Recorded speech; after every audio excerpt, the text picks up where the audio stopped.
bless this board and give us the ability to take care of the people of Union County to the best of our ability. Watch over all of our first responders.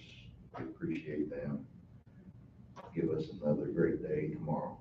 Amen.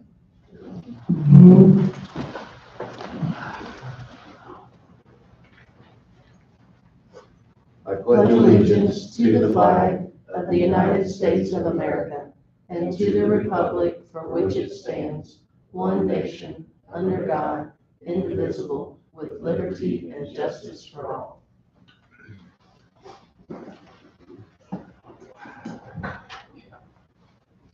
Lance, would you do the roll call, please? Commissioner Harville. Here. Commissioner Pitts. Commissioner Miller. Here. Commissioner Bierstadt. Here. Commissioner Gould. Have a quorum, I'll call the meeting to order. First item is approval of the minutes, regular meeting on February 10th. Everyone had a chance to look at those. Make a motion to approve them. I second that.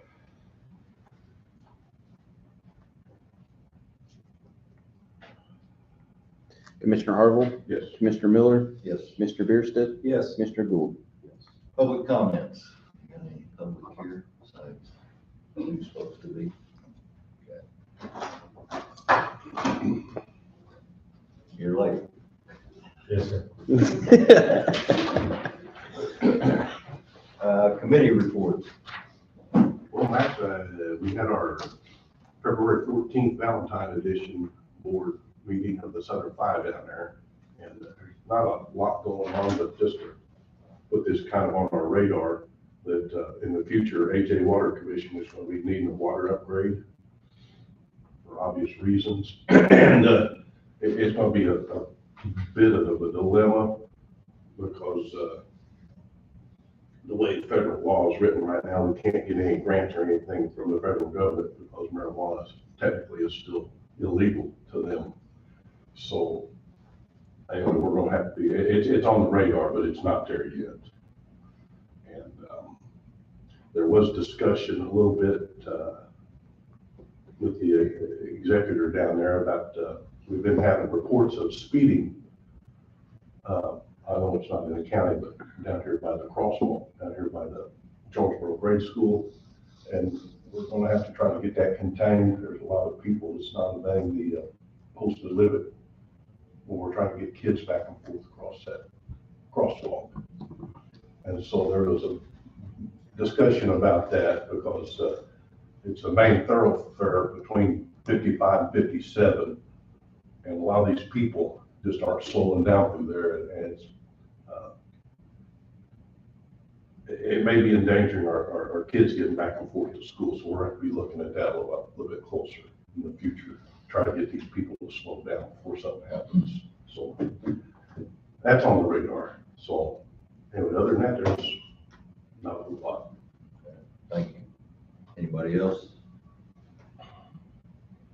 Okay. Building permits. Yeah, we've got one building permit. It's on parcel 04-1702-284. It's for a new pole barn. There's no subdivision, there's no floodplain. I recommend it for approval.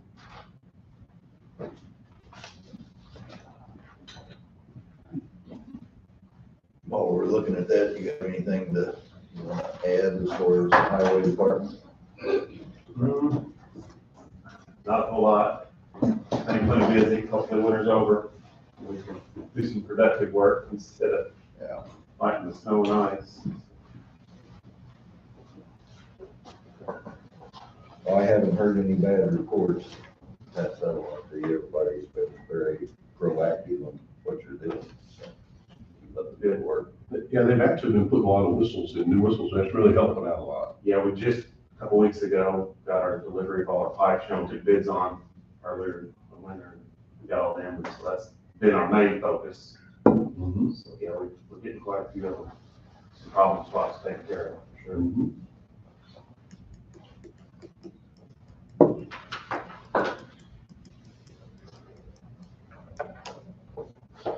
Any questions on the building permit? No. It looks good. I get a motion motion to approve. Yeah, I'll make that motion to approve the building permit. A second. Commissioner Harville, Yes. Commissioner Miller, Yes. Commissioner Bierstadt, Yes. Commissioner Gould. Yes. We have nothing under old business today. New business, item A, approve payment of bills. Everybody had a chance to look at the bill list. Any questions? I make the motion to pay the bills.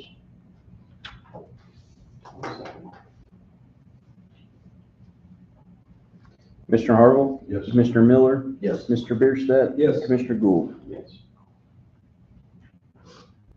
Item B, Southern Seven Health Department. Teresa and Natalie, you've got the floor. Hi, I'm Teresa Wilbur, I'm the Director of Nursing for 7-7. And what we were wanting to do is come to the meetings and just explain a little bit about the health department. We've been kind of thrust to the forefront over the past couple of years, and we just kind of want people to be aware we're here, what we offer, and how we can communicate with our counties that we serve. So quickly, my job basically is public health, and that I get real nervous, so sorry. I have 3 managers under my direction, and each of those run several of our different programs. So one of my managers, Jennifer Sackle, she runs probably our biggest program, and that is the local health protection. That includes the communicable disease investigation. It includes like STD, tuberculosis, COVID, all that good stuff. She also runs the immunization program. That's, all the vaccines that we give. And she also runs the lead poisoning prevention program, and we have a genetics education follow-up. So that's a pretty big chunk of what we do. I have another program manager, Morgan Frazier, and when COVID happened, that was a whole monster in and of itself. So we actually created a department. We had to hire roughly 26 people to man that. Basically, if COVID taught us anything, is that the health department is grossly underfunded and understaffed. So we had to hire that many people just in order to respond to the pandemic. So we still have about 3 COVID grants that we're working with. They're called COVID Crisis, COVID Response, and COVID Equity.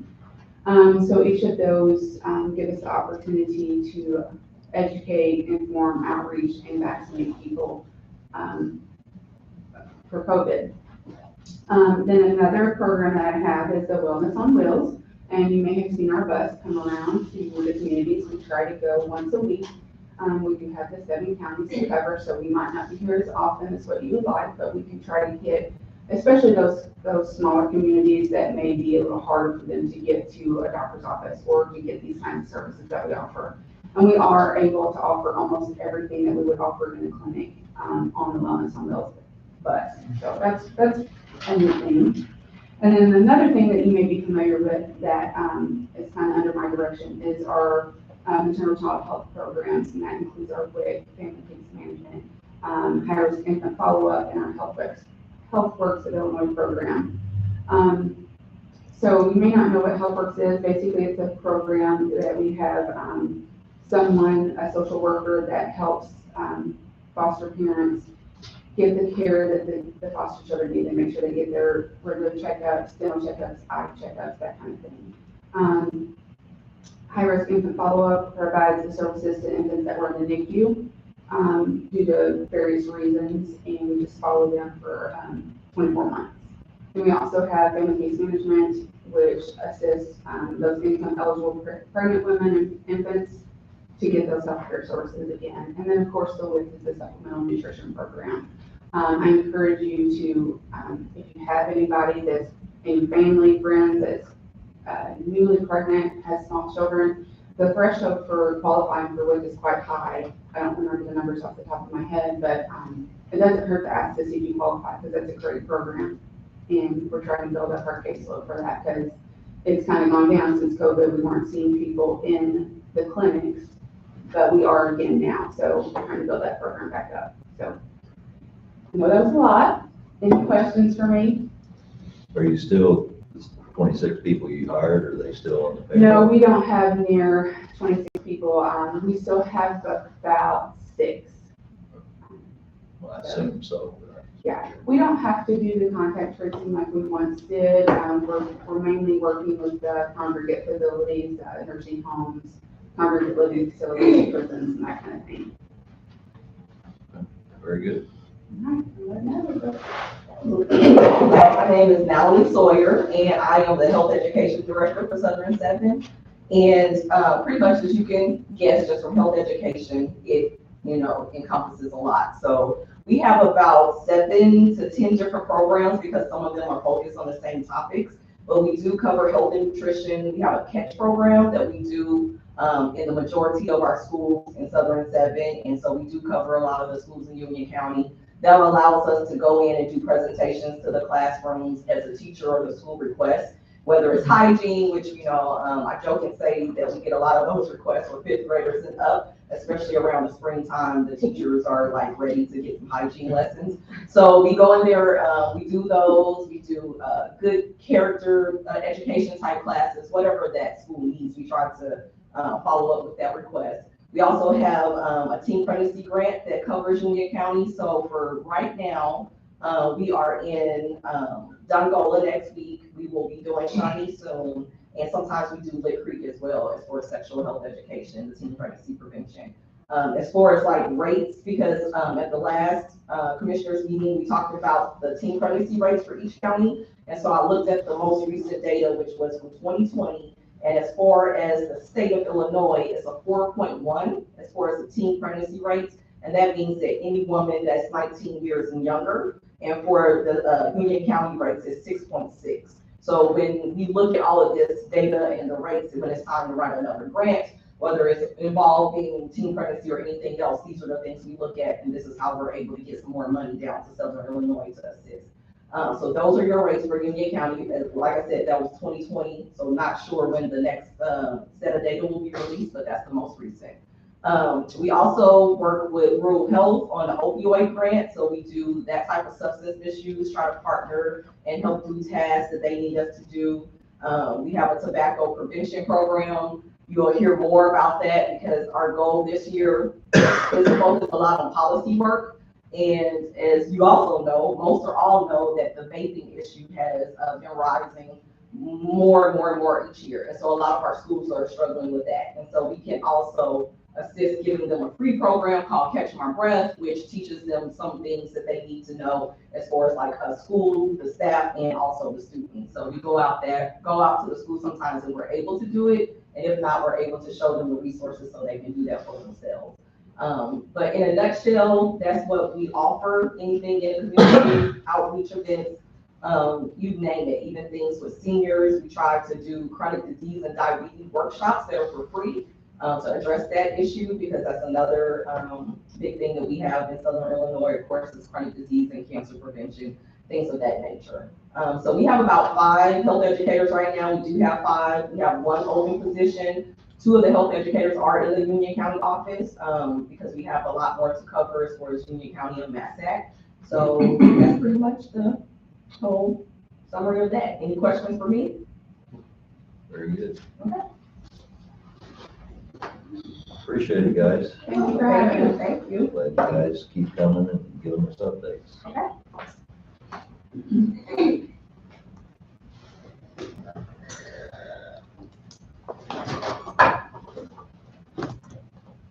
Next item, C, County VoIP phone presentation selection. Angie, you want to? Yes. Prelude to this?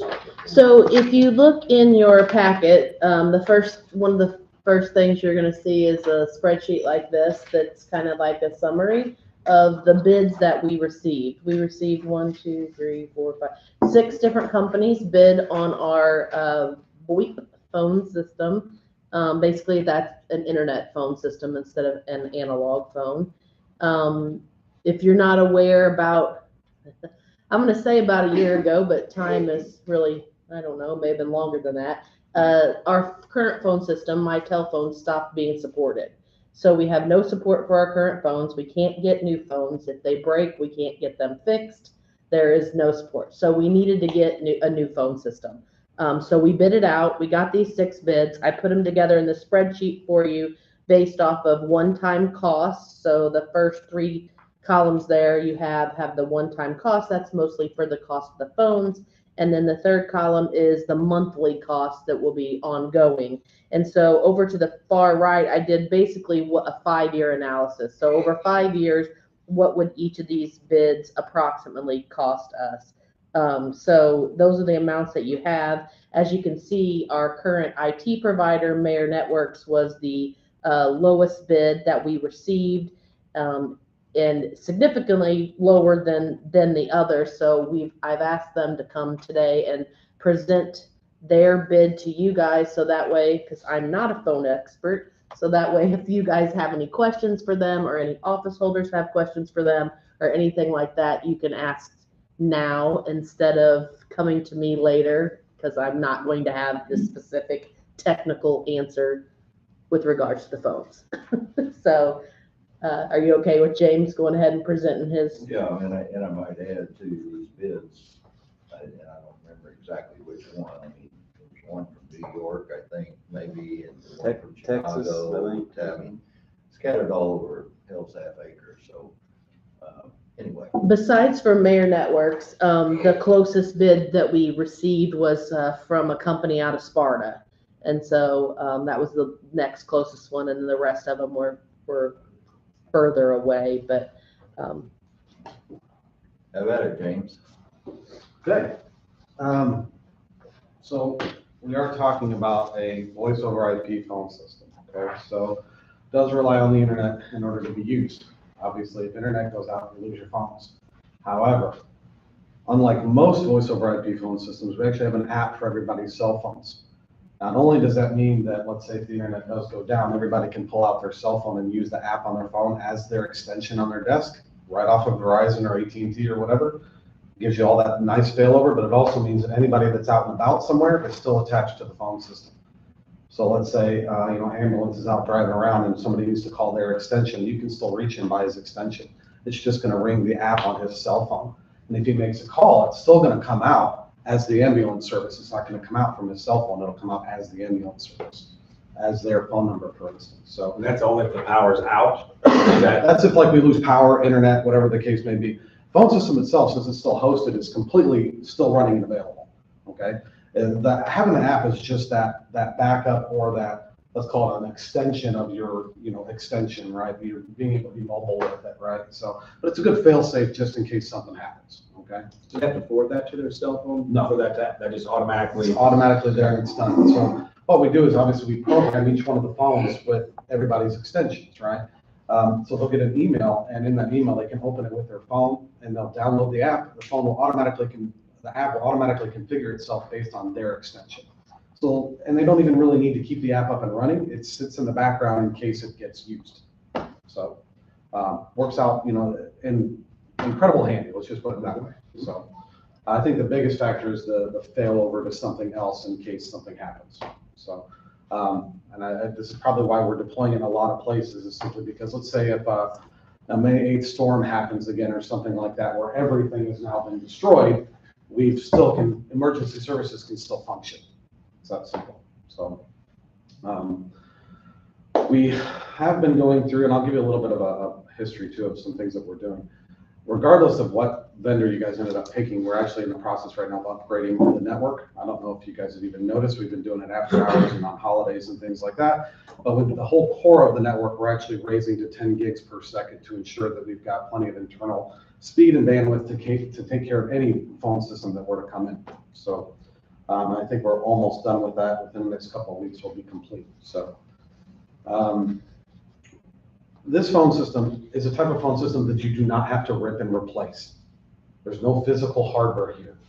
We get software updates all the time for the phone systems. And if we think that one has got some good features or it fixes something or whatever the case may be, we're going to apply that update. So we can just keep going. These phones, and new features come out all the time, okay? So the phones themselves, I'm going to say easily we should be able to get 6-7 years out of them without a problem. Obviously, their phones are not computers, so all in all, the phones are pretty expensive. I think they're about $100 a piece for a phone, so not a big deal. I think the beauty part about the 3CX phone system that we use is literally if any department head can dream how they want to handle their calls, their call flows, we can do it, okay? So let's say if every department wanted, press 1 for this, 2 for that, if it wants to go to certain people, we can do that on a per department basis. We have all kinds of just fantastic, the list is so long in the features, it's just ludicrous of what we can do with the phones. But I'll just say this, is that literally anything that you guys can dream of how you want it configured, or how a department wants their own section configured, we can do, okay? So we've literally not had any kind of like speed bump or anything with a problem of something, so. These phones have a warranty with. They come with a 1-year manufacturer's warranty. 1 year. Yeah. I believe the conference room phones come with a 3-year warranty. They're more expensive, which we've got a couple of them in the list. I'll be honest, I don't, out of probably a few thousand phones we've deployed in the last year, we might have had 2 that have had problems.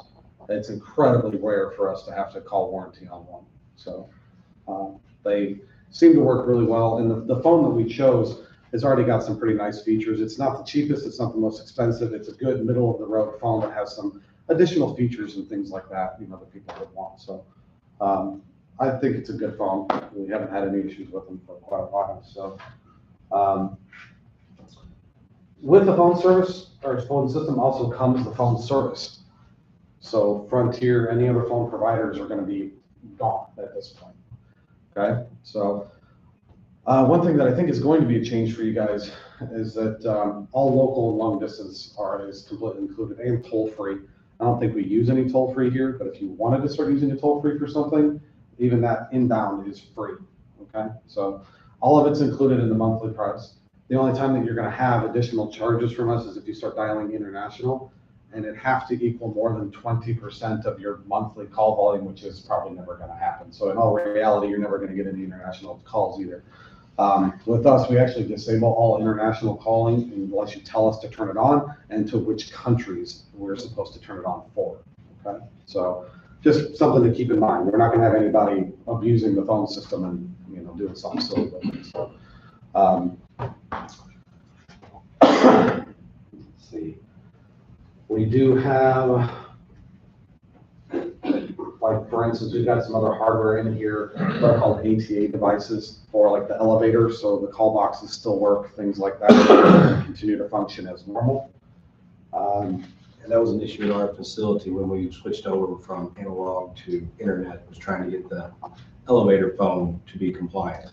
We've done it without a problem. We buy these little ATA devices in here, $60. Yeah. And literally you plug the analog phone line into the ATA device, and then you plug that into the internet, and then we program the device to act as the extension for the phone. And then we can tell the phone what to do. If somebody picks it up or presses a button, it doesn't matter. We tell it what to do. So it works pretty flawlessly. We've got several elevators that are already done.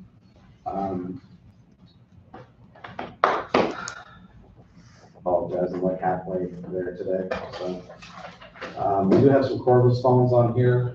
We were asked to bid out. Other than that, are there any real, let me talk about faxing for a minute.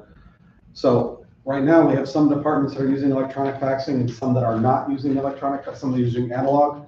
The goal is to actually take everybody and move everybody to the same electronic fax provider. So that's something that doesn't come through us, but it's something that we're going to help everybody get moved to and teach them how to use. And that'll be more on the IT side of things, not really under the VoIP, but we're going to help everybody to get moved to one provider so it's cheaper overall. And everybody can use the electronic faxing. And it's honestly, the electronic faxing works out really well. Everybody can send a fax directly from their desktop, so no need to print anything and then put it to a fax machine. They can print a fax immediately. They can send an email also to send a fax. I don't know why you would send an email to fax, but it's there. So there is also the website that you can use for Green Central is what we use for. So you can go up there and you can actually send a fax using their forms. You can have address books and all that kind of fun stuff, and you can have address books per department. Each department can have their own fax number if you want. As far as inbound faxes are concerned, they can come into email, so we can send them in anywhere. If we want them to go to multiple people, or if we want like per department, like a public mailbox that multiple people can see, we can do that. If we just want it to go to like a certain person that's like a secretary, and then they forward the fax to whoever, we can do that. So again, we're in a situation where it doesn't matter what you ask me of how you want it to be set up, we're going to be able to accomplish anything. So the next great part about it is, of course, everything is stamped, date and time, etc., of when every fax comes in or gets sent out through the system. So RingCentral keeps logs of all of that for us for any kind of compliance reasons that we have to deal with. So, and of course, everything, yes, it's all HIPAA and PCI and all the fun stuff. We don't have anything to worry about with any of that. So, and ultimately, it's really cheap. It's like $17.95 a month, I think, for RingCentral. And then every department can get added on after that for $5 a department, basically $5 a line can get added on to it. And we can keep all of our existing phone numbers. We just port them to RingCentral and away we rock and roll. Is there a limit on how many departments you can have? No. We are limited in the fact that where they give us 1,500 faxes a month until we have to adjust the package. So if we start out with $17.95 and let's say we've got 5 departments underneath that for $5 each or $7 each, I forget exactly how much it is, but let's say at some point, if we start getting close to that 1,500 faxes, then we'll have to increase our plan a little bit, maybe to the next one. But in all reality, 1,500 faxes is quite a lot. And these days, people just don't fax as much. It's there for the people that won't get off of faxing in all reality, rather than sending emails. So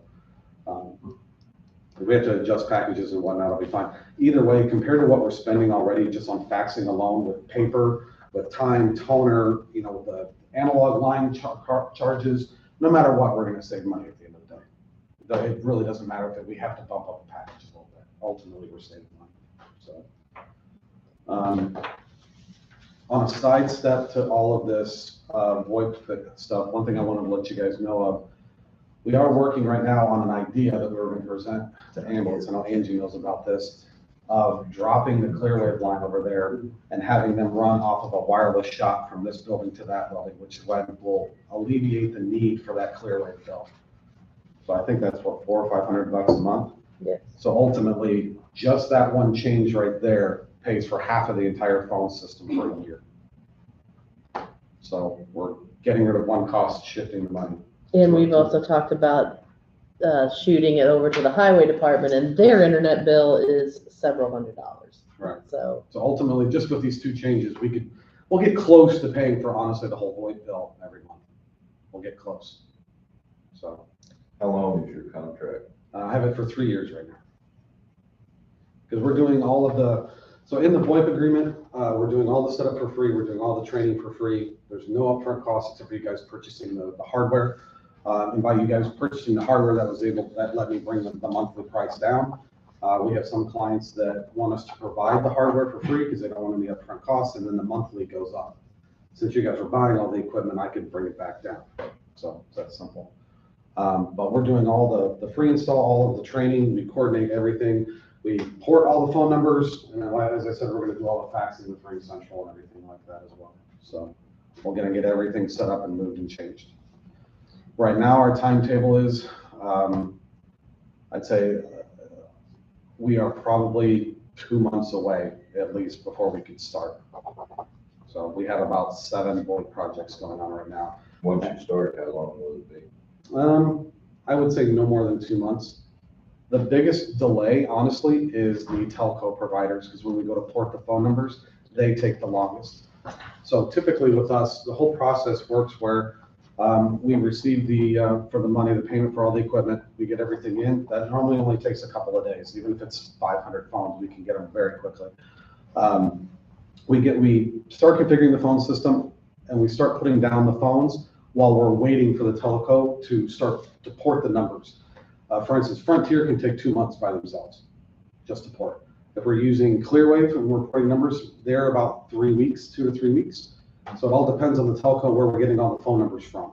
So first and foremost, we would start with the actual VoIP phone system, and then we would move into the RingCentral and getting all those numbers ported, making sure that one's done. So I would say all in all, 2 months at most. So I think the trick is having all the hardware readily available and sitting and ready to go, because we can get For instance, if Clay has a day where he doesn't have much as far as IT work to do down here, he could be here plugging in phones, getting all those up and running, and, you know, so we can get them on the system. The phones would technically be live. You could pick them up and make a phone call. It's just when we actually do the port is when we'll receive phone calls. But they'll have their other phones still. Yeah, You'll change over time. Yeah, for a little while there, you'll have two phones, everybody will have two phones on their desk, okay? Old one and the new one, and suddenly one day that everybody knows about, all the old phones will stop ringing and the new ones will start. Even though that for a while there, the new phones, you could actually pick it up and you could make a phone call. Everybody's apps will be working, everybody will already be trained. So it's kind of comes to that D-Day when that port happens. All the phones will be put down, everything's configured, everybody's been trained. And so when that port date happens, we're ready to rock and roll. Everybody's already been using the app, everybody's already been using the phones, things of that nature. So we're just ready to rock and roll. So I'm assuming with the app, that will help guarantee as far as 911, as far as they'll have the same app and Yep. we won't be lost of service or anything. Correct. But this is not the 911 phones, not the actual 911 Right, system it's the- phones. It's just right, their it's app administrative phones. Just the administration on that. Okay. But now the officers out in the cars, now they will actually have their extension with them. So if they need to be called, for instance, rather than calling the cell phone, somebody could call the extension. So might help communication a little bit more. When you do this port with the numbers, we won't have a time frame of like, you're gonna be down for 2 hours with no phones. It's pretty instantaneous. Okay. So we'll know the date and probably pretty well the time that it's gonna happen. And literally within 5 minutes, it's like flipping a light switch, okay? That's why it's incredibly coordinated, it's incredibly controlled. There's us that's involved, there's the new provider, I mean, it's the old provider, it's just very controlled, because we know nobody wants any downtime in the phone system. That's why we get all the training, everything done ahead of time, so that way we're just, when that switch happens, we're ready to rock. So. Can I fill in a little bit on that one? Sure. So one thing, just so you guys know, when you do have the phones down, they're not active, but you guys have them in front of you on your desk, caller ID will go out as your department's phone number. So when they call, they're seeing your department's number like they normally would. So some people kind of hesitate looking at the phone, they won't call out because they don't know what number it's going out as. It does come back as that. During the actual process after we lay down the phones, I work with the actual vendor who we're getting them from, and we actually forward the phones before the actual porting process happens. In a lot of cases, takes that time that you mentioned. So you should be able to start using the phone sooner than when the port is actually done. The only difference that I see is when that part of it happens. When the port actually happens, I see that on the back end. You guys really just keep going. And I know he mentioned training, but like, I mean, they come here, they'll train. I'm gonna encourage as many people that can send even their employees in here to get trained, because the employees are gonna need to know how to use the phone system. Like, for instance, right now, our Mitel phones, we've had them for so long that, you know, a lot of us, I don't know all the features on it. You know, even learning how to not blind transfer a call. People need to announce the call and then release the call. And so, you know, stuff like that. So they're going to come here. They're going to train all of our employees. I also wanted to make sure that everyone knows that I've talked to James. You're going to be able to keep your same phone numbers. That's what they're talking about, porting for your offices. So you don't have to change business cards. You don't have to do anything like that. And we're all going to be able to keep our same extension numbers. So if you've got extension numbers on your business cards, anything like that, none of that will change. It will all stay the same. There are, since you kind of brought up the training and talk for a second, there are a lot of additional features in here. Like there's video conferencing for up to 250 people in one video conference that you can initiate from the app on your cell phone or from your computer. There's a soft phone that goes on the computer that actually controls the phone. So you could click somebody's phone number on a website and the phone will automatically dial, you know, things of that nature. You can put people on hold, you can transfer them, you can see everybody in the organization that's on a call, or if they're away, there's what's called presence information. So if somebody's not at their desk, they're going to be yellow, okay? If they're on the phone, it's going to be red. If they're at their desk working, but they're not on the phone, it'll be green. You know, so there's all that instant messaging and just status notification of what everybody's up to. So there's just there'll be a lot of neat features that you guys have not seen before. So. There's an internal messaging system as well, so you can communicate with other staff within the system. Yeah. Had a great deal of use on that, so that one really expands. We would have, using WhatsApp integration, stuff like that, and Facebook for that matter. So there's a lot of, options that are in the system. Messaging is something that I'm working on, technology, that kind of thing.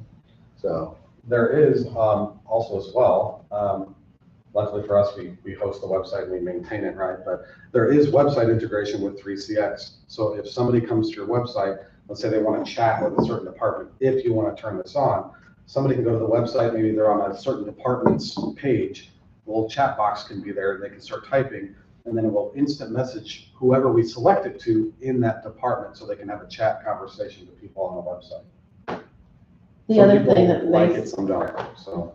the other thing that may seem minor, but is, we don't use it a ton, but we could, is that we'll be able to change our voicemails, and departments can change their voicemails from their house. So right now, if we have bad weather and the sheriff closes the courthouse, I'm having to get a hold of James and his wife after hours and say, hey, can you please make sure that, you know, the a Facebook message goes out that says we're closed, can you please change it on our website? And we have no way of changing the messages on our phones right now unless somebody comes into the office to change it. With this, they'll be able to, Lance can call in however he does it and change the message that says county clerk's office is closed because of weather, you know, whatever it is. So that's gonna be a feature that, you know, we don't close too often because of weather, but when we do, there's a big, long process to make sure people know that court's not going on and that, you know, everything, so. These other companies you take care of, how often are they down because of that? Pretty rare. Pretty rare. I mean, we're hardly never down here. I mean, I honestly, I don't even know the last time it happened. When we first started doing IT support, you guys, like within the first 6 months, we went down like 2 or 3 times in the middle of the night. We were here at 3 o'clock in the morning, even though it was an ISP problem. It wasn't anything here.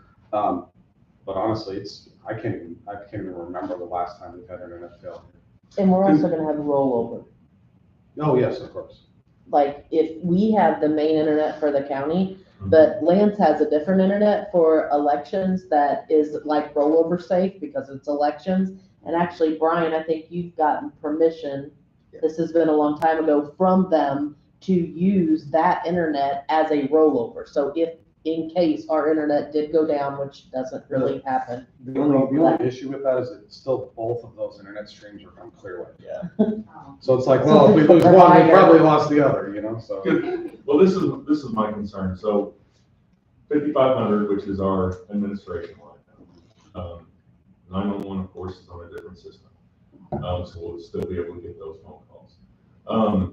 But a lot of times 5500, if you have a business alarm, they call 5500. Mm-hmm. If you have the first alert, they call 5500. Mm-hmm.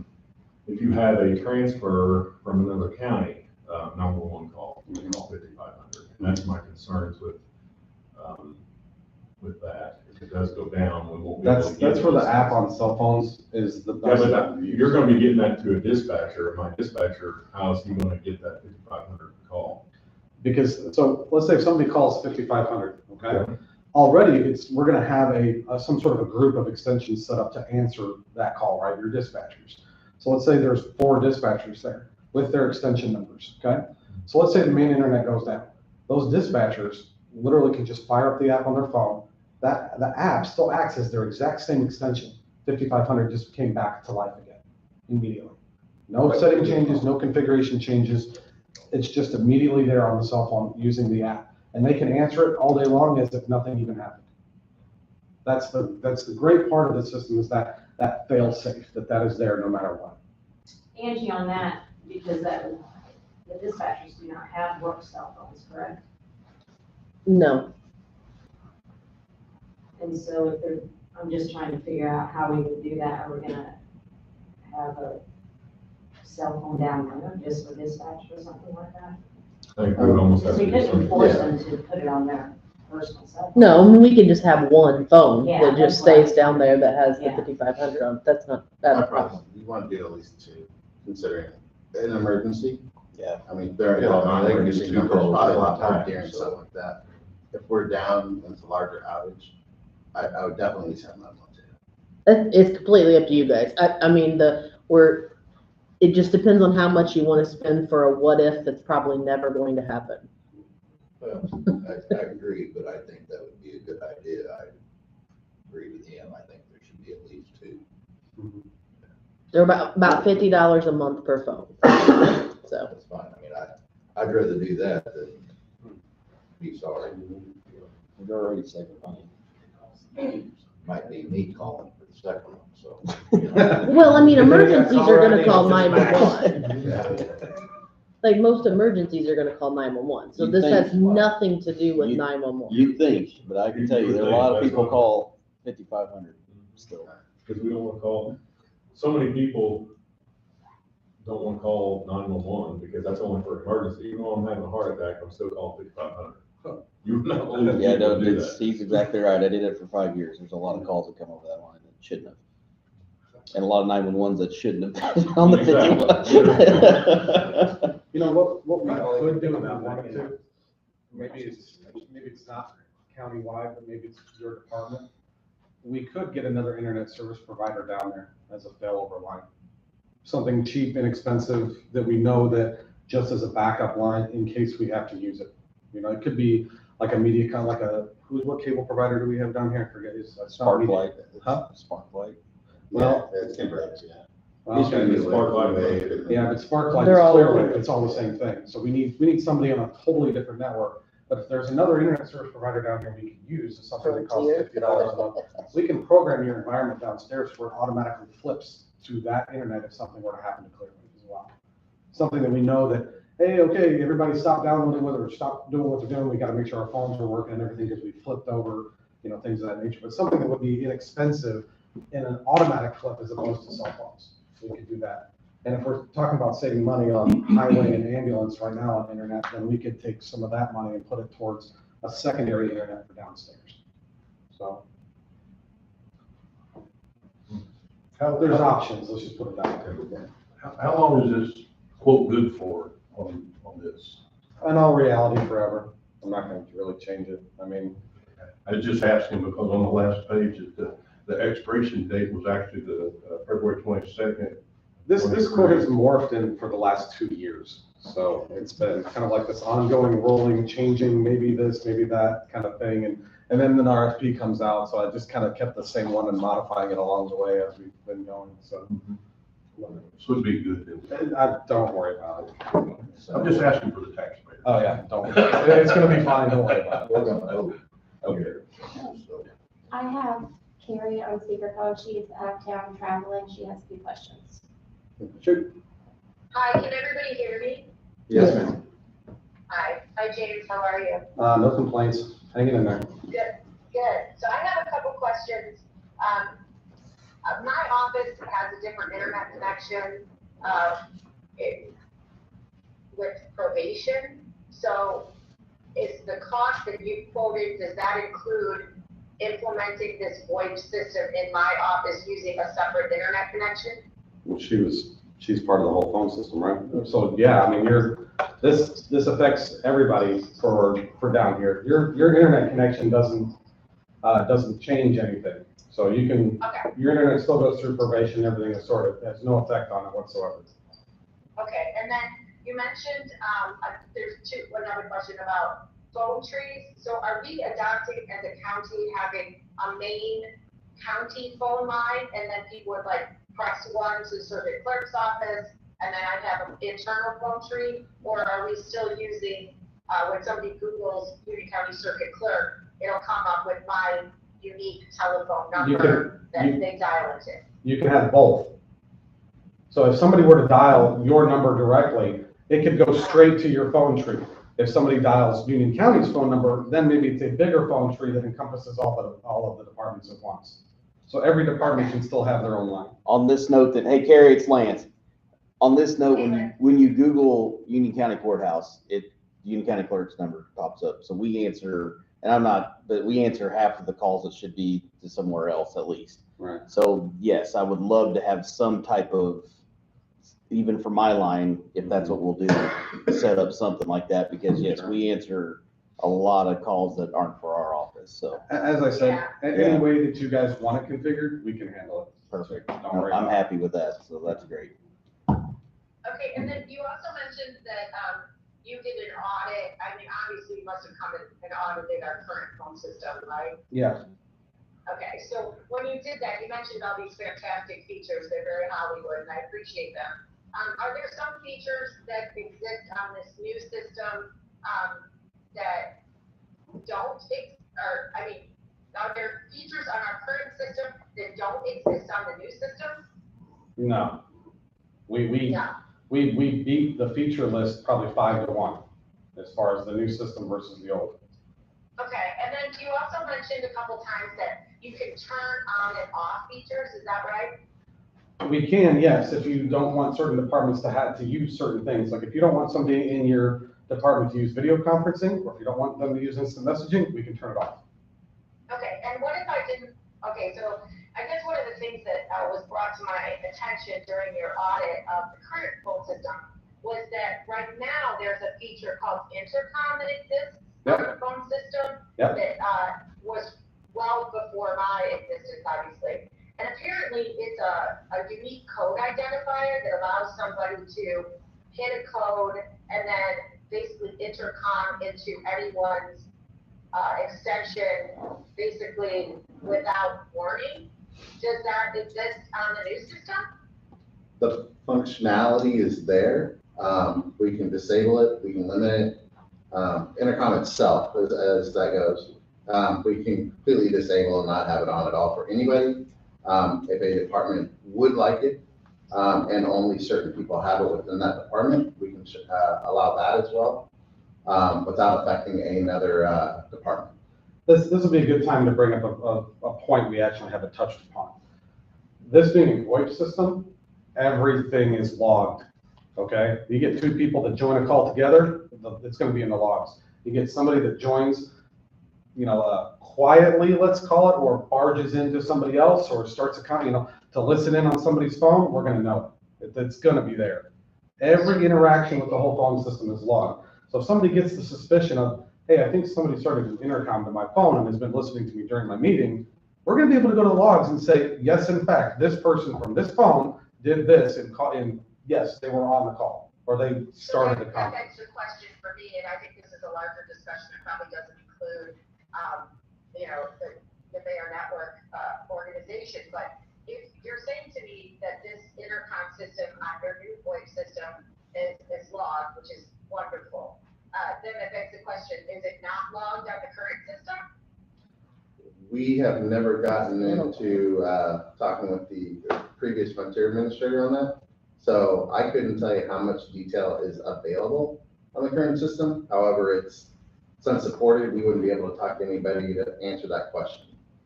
And so we don't know who currently has the secret code that allows one to intercom into and eavesdrop on other people's private conversations on their phones?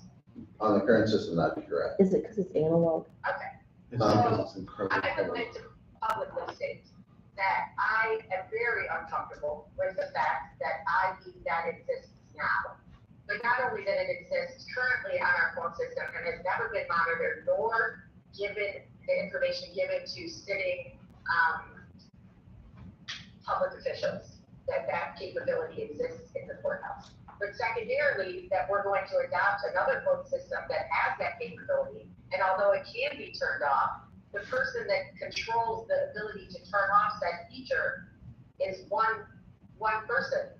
And I'm uncomfortable with that. Like, I don't want it on our current system at all. But understand. Because how am I to know if somebody didn't turn it on?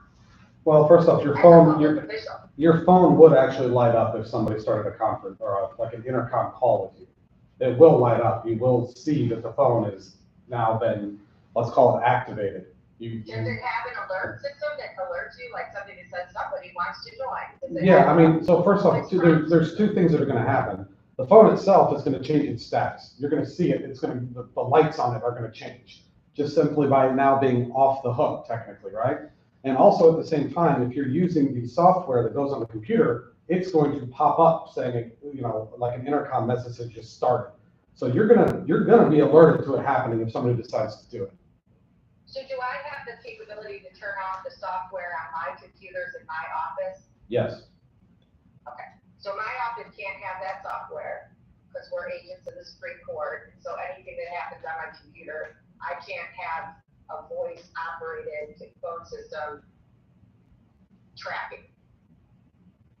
So that can't be on my system. Is that okay? Is Sure. that screw you up? No, it's just another feature. It's not a requirement. Okay, so you can turn that feature on in other offices, but you can turn it off on mine? Yep. Okay. We just simply wouldn't install it. Just I'm this sorry? software. We just simply would not install it, thereby you won't have access to it. That's the easiest way to handle that situation. Okay, and then as far as the cell phone, the cell access from phones using apps, I couldn't hear Angela in the back, but I think she probably has the same question. Is the county gonna provide each department a cell phone to use for emergency purposes? Probably so. Okay, and is that gonna come out of our budget? Don't know.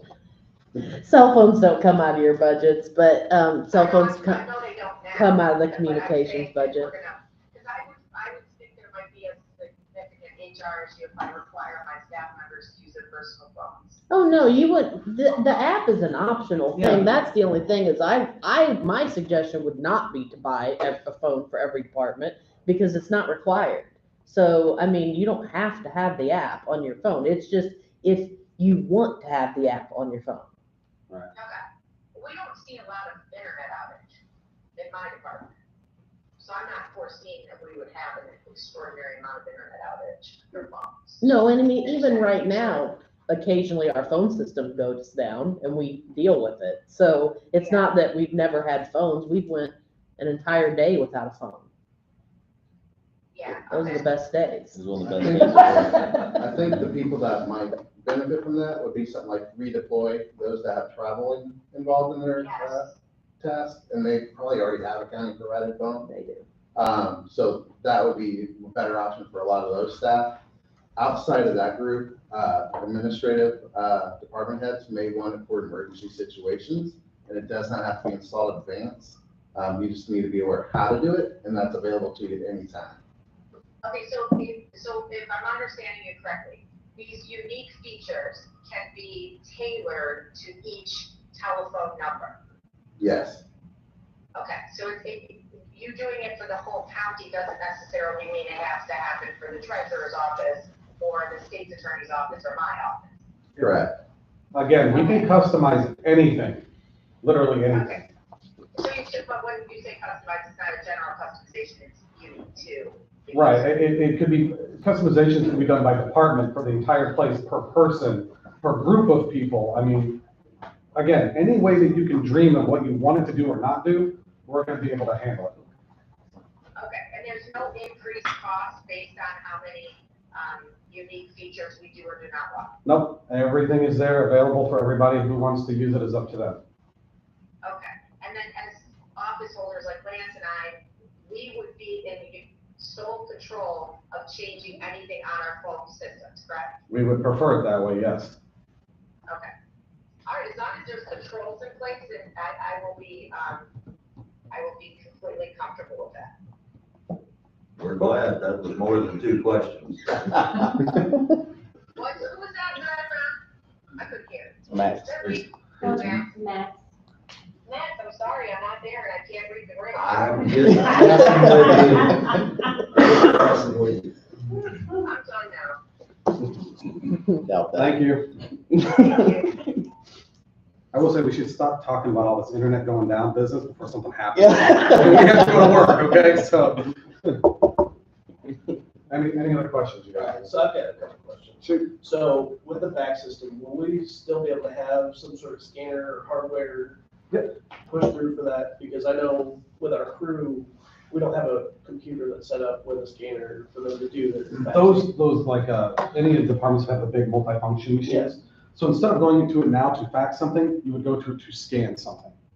So in a way, the So you procedure just is scan it somewhat to the same. fax, it's like we've been doing on our stuff. Yeah, for the most part. And what we're skipping now is the fact of having to print something just to turn around and shove it back in the same machine to fax it and then trash the paper. It's a total waste of everything. Yeah, because on their side, it's just a fax machine. There's not a scanner, not a printer, it's just a fax machine. Right.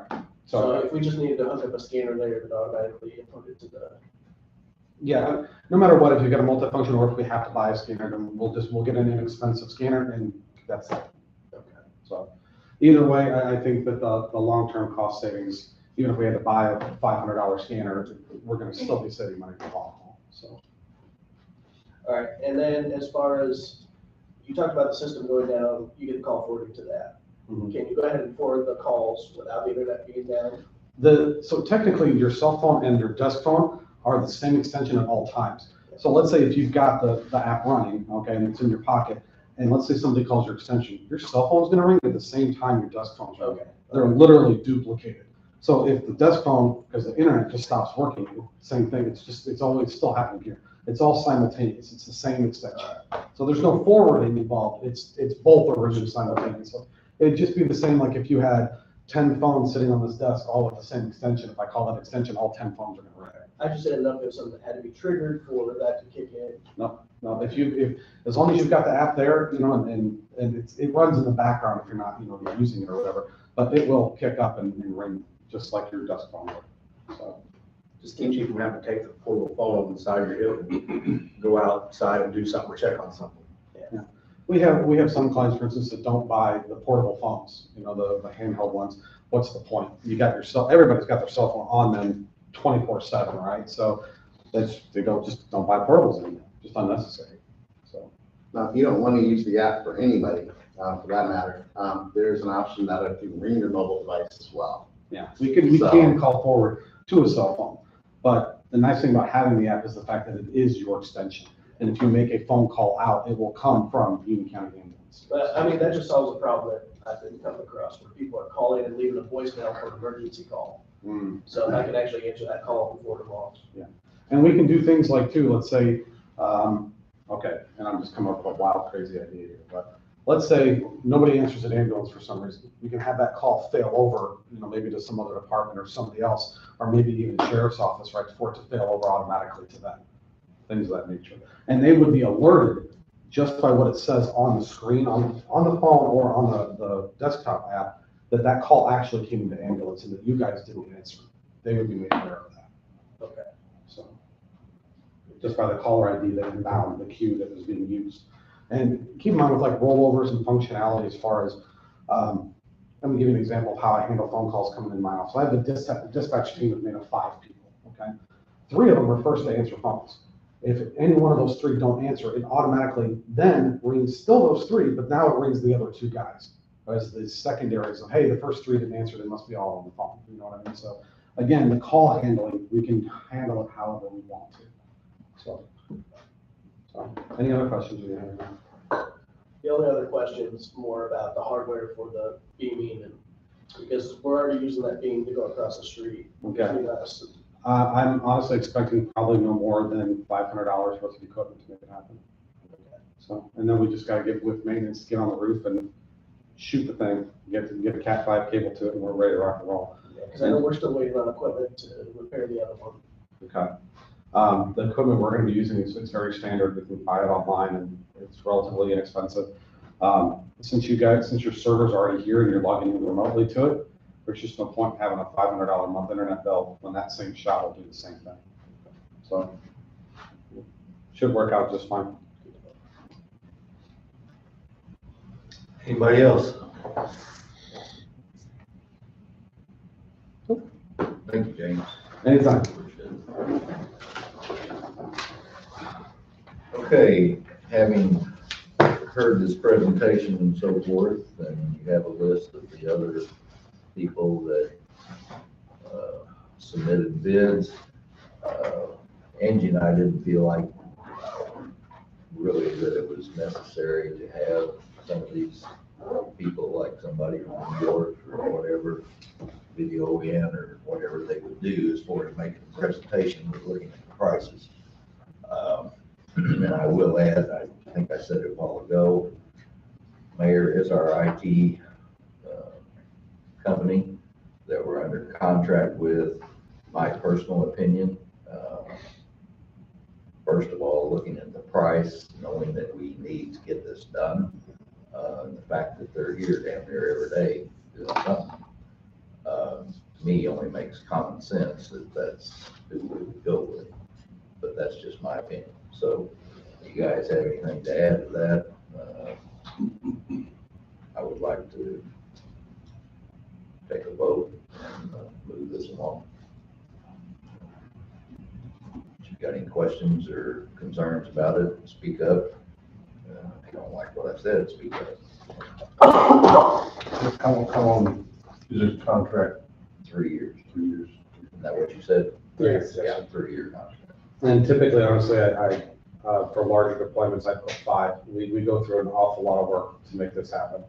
And we're not charging anything up front to make it happen. So that's why, normally I ask for 5, but in this case, I was trying to keep it somewhat close to our IT stuff. Let's say if we both end up hating each other in a few years, at least our agreements are somewhat close to each other, you know? So I didn't want to be one of those companies that playing this game of these long distance, you know, spanned out time contracts, you know, so. If we want to kick you out, we can kick you out totally then. Sure. Now, will you come back and we renegotiate this like in the second year or 6 months before it goes? So we would have time, if we don't agree going forward, we would have time to look for something else? You mean like, At the contract, yes. When the Oh, sure, contract yeah. is up. I mean, I'm gonna make you guys well aware, like I would, like I Okay. do on the IT side, that, hey, we got a couple of months coming until this happens, you know, so. That'll be it. And at the time that this is complete, you've got one of 2 options, you know, well, obviously you have more options, but you can find another provider, which might mean changing the phones out again. It might, who knows what it's gonna mean at that point. With us, of course, at any time, you can add phones, subtract phones, you know, you just simply buy the phones, we'll add them to the system, you know. With us, it's, the contract is based on more of the service and the support, that's it, the hosting of the system, and it includes our license and all that kind of fun stuff, you know, so. The other thing, and correct me if I'm wrong, but I think I've asked this question, like right now to call the ambulance department, I have to get the phone list out and remember what their phone number is. I'm pretty sure they can have extensions, even though they're in a double location. So the ambulance, the highway, animal control, instead of having to dial their phone number, I could pick it up and dial whatever extension we assigned to Cody in her office, and he could do the same thing. For those who use the app on the computer, you'll literally have a listing by department of people in the entire organization. And you can click on somebody's name, the phone will automatically dial that extension. Or you can call their cell phone directly from it too, if somebody's put their cell phone number in the system. So, nice big address book. So. I agree with Max. We've always had good service from your company. Thank you. And so, look, yeah. All right, I'm gonna make a motion that we accept the bid from Mayor Networks, for the new phone service.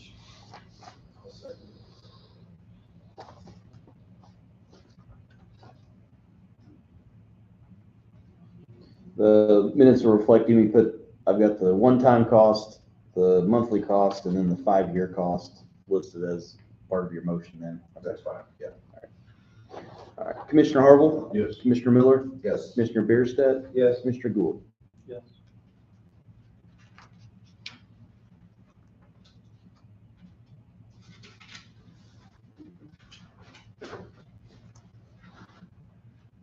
Next item is Union County Ambulance Service new fee schedule. You've got some information in front of you.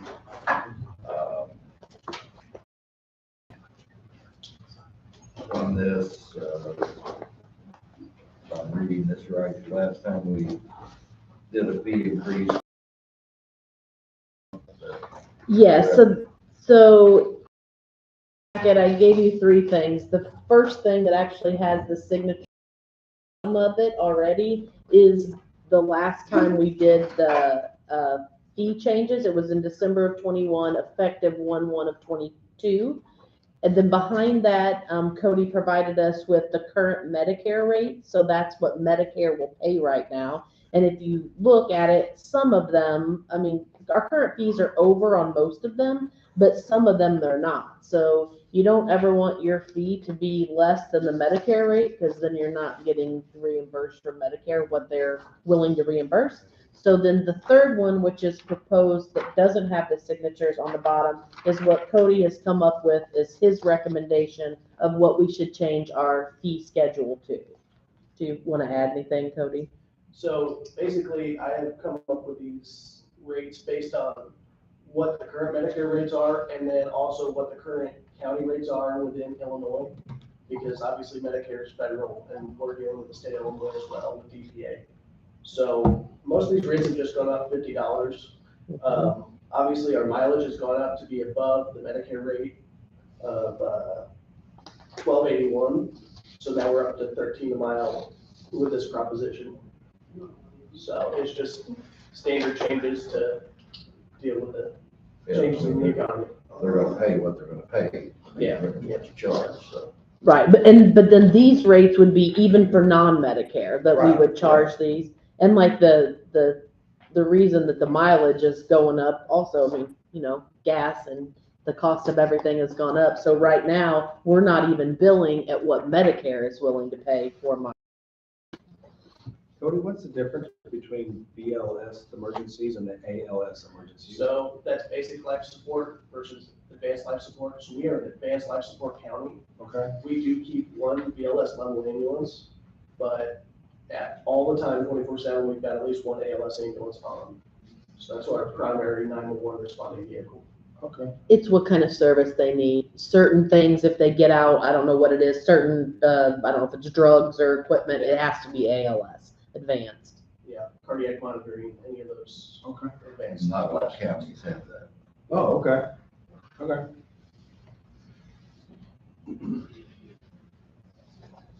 Any other questions about it? I think it's a fair increase. You know, I hate to see anything go up, but, you know, it's a sign of the times, unfortunately. So, I make a motion that we adopt the new fee schedule for Union County Ambulance Service. Commissioner Harville? Yes. Commissioner Miller? Yes. Commissioner Bierstadt? Yes. Commissioner Gould? Okay, last item, approval of backhoe loader bid. Jeff, you want to address this? Yeah, I mean, we put out an RFP for a new backhoe loader, and we received two bids on it. The first bid was from Luby Equipment. It was for a case machine. Their bid was $119,845. The second bid we received was from McCoy Construction Street. It was on a John Deere machine, and the price on that was $139,785. So the case machine was almost $20,000. And we looked at everything's pretty well met our specs, so I mean, my recommendation would be go with the case machine for a lower price. And we did budget for this, in case everybody's forgotten, so. we're just spending, so. Any questions?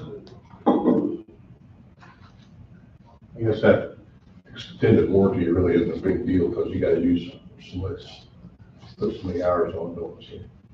Well, you mean on which one, on the John Deere one, or? Yeah, on John Deere. I mean, I think they know they were gonna be higher, so they were trying to put something in, hoping, if they were really, really close on the bid, and they could, you know, hey, we're giving you more warranty, or, you know, for some reason for us to not take the lowest bid, but given the price differential, it's definitely not enough to, big a deal to go the other way with it, in my opinion. Actually, if you look at the case one, it still gives you the same warranty on the engine and the powertrain. It's both. It says the 2 years and the 2,000 hours, just like the other one's extended warranty says. The only difference is the case one only has a 1 year full warranty. Right. So on the engine and powertrain, they're the same anyway. It's a pretty not a significant difference. Are these machines in stock? No. We'll get it next year. Well, the one, I think the case was, what they gave was October delivery, and the John Deere was, November. There are no, there's none sitting on a lot anywhere. No, you're still trying to get back to the normal way. Do you remember what we budgeted for this? The amount? Real close to that. I'm not sure. Okay. Before we get anything? It was right around 115 to 120,000. Okay. I don't remember the exact figure. I was thinking it was around I thought it was 120. All right, I make a motion, we take Jeff's recommendations, approve the bid for the case backhoe loader. I'll second it. Commissioner Harville, Yes. Commissioner Miller, Yes. Commissioner Bierstadt, Yes. Commissioner Gould. We'll take a quick break. We do need to go into executive session to discuss litigation, just briefly. You want to vote on it now? Um, You want to go ahead and vote on it yeah. to go in? Yeah, I make a motion to do that. Litigation. Litigation? Yes. Second? Yes. Commissioner Harville, Yes. Commissioner Miller, Yes. Commissioner Bierstadt. Yes. Commissioner Gould. Yes.